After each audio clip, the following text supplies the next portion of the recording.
মসজিদের ওই পালকি খানা আসবে সবার দ্বারে সবার জানা। মসজিদের ওই পালকি খানা আসবে সবার দ্বারে সবার জানা।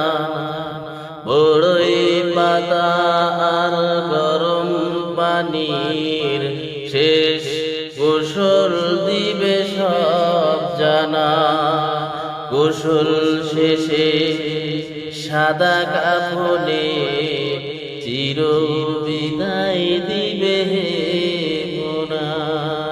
গোসল শেষে সাদা কাফনে চির বিদায় দিবে মোনা। কবরের আযাব কত কঠিন সইতে আমি পারিব না। মৃত্যুর যন্ত্রণা যে কত কঠিন সইতে আমি পারিব না। কবরের আযাব যে কত কঠিন সইতে আমি